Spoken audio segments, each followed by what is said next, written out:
আচ্ছা, দৈনন্দিন জীবনে আমাদের বিমূর্ত বা অ্যাবস্ট্রাক্ট চিন্তা ভাবনাগুলোকে যদি একটা প্র্যাকটিক্যাল টুলকিটে রূপান্তর করা যায় তাহলে কেমন হয়? আজকের এই বিশ্লেষণে আমরা ঠিক এমন একটা চমৎকার ফ্রেমওয়ার্ক নিয়েই কথা বলবো, যা আমাদের যে কোনো কাজকে আরও অনেক বেশি গোছানো এবং অর্থবহ করে তুলতে সাহায্য করবে। আজকের এই আলোচনায় আমাদের যাত্রাপথটি মূলত ৫টি ধাপে ভাগ করা। প্রথমে ভিশন ও কাজের বিভাজন, এরপর কারণভিত্তিক মানচিত্র বা কজাল ম্যাপ, তারপর পর্যবেক্ষণ, ধাপে ধাপে নিয়ম তৈরি এবং সবশেষে সামগ্রিক পরিকল্পনা। তো চলুন শুরু করা যাক। আমাদের প্রথম ধাপ ভিশন ও প্রজেক্ট ডিভিশন। যে কোনো মানুষ বা প্রতিষ্ঠানেরই কিন্তু একটা মূল লক্ষ্য বা প্রজেক্ট থাকে। ধরুন, ফয়সাল নামের একজন বাবার কথা, ওনার জীবনের শুরুর দিকের প্রজেক্ট ছিল গ্র্যাজুয়েশন শেষ করা, আর পরবর্তীতে সেটাই রূপ নেয় একটা বাড়ি তৈরির প্রজেক্টে। এখন বড় কোনো কাজ দেখলে আমাদের সবারই কিন্তু একটু চাপ লাগতে পারে, তাই না? কিন্তু কাজটাকে যদি ছোট ছোট অংশে ভাগ করে ফেলা যায় তাহলে বিষয়টা একদম সহজ হয়ে যায়। যেমন একটা গাড়ি কেনার মতো বড় প্রজেক্টকে আমরা চাইলেই শুধু গাড়ির মডেল খোঁজা এবং বাজেটের ব্যবস্থা করা, এই দুটো সহজ ধাপে ভাগ করে ফেলতে পারি।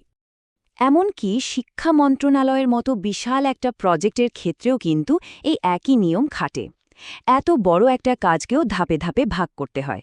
প্রথমে আসে সঠিক লালন পালন বা আপব্রিঙ্গিং, যেখানে মূলত নৈতিকতা শেখানোর ওপর জোর দেওয়া হয়।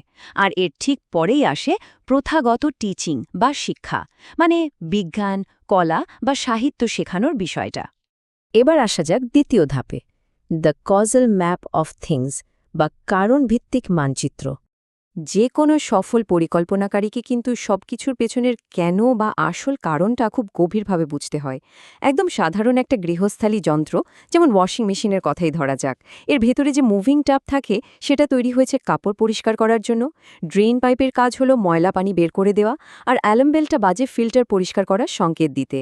এই যে প্রতিটি ফিচারের পেছনে কারণগুলো ম্যাপ করা, এভাবেই মূলত বোঝা যায় একটা প্রজেক্টের জন্য ঠিক কোন কোন টুলের দরকার।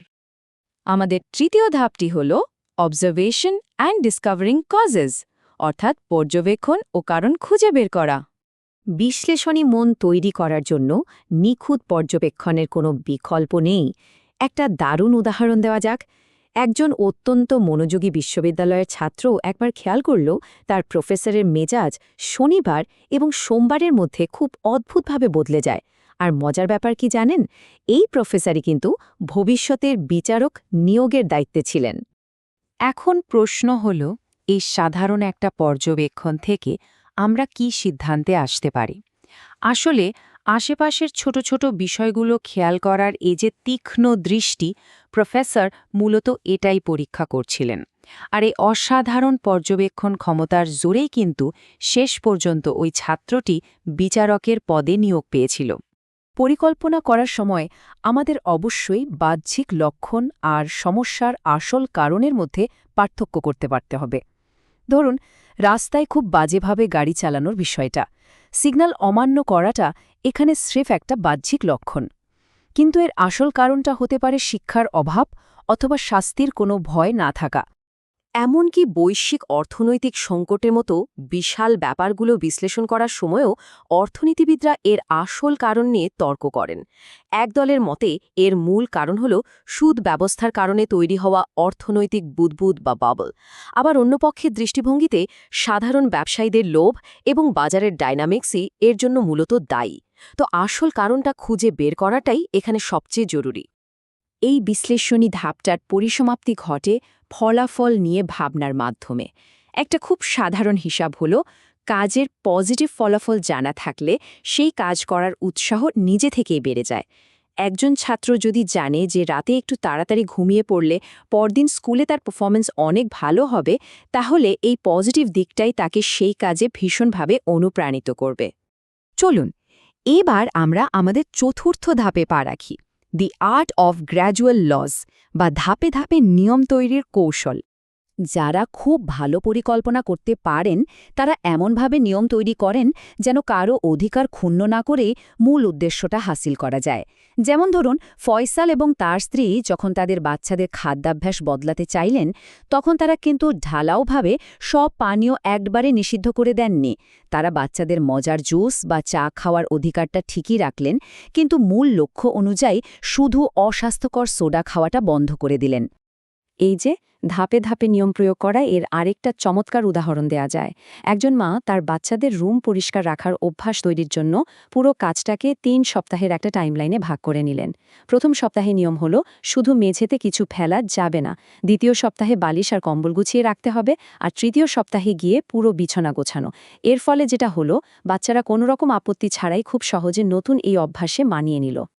আমরা চলে এসেছি আমাদের পঞ্চম এবং একেবারে শেষ ধাপে, দ্য কম্প্রিহেন্সিভ প্ল্যান বা সামগ্রিক পরিকল্পনা।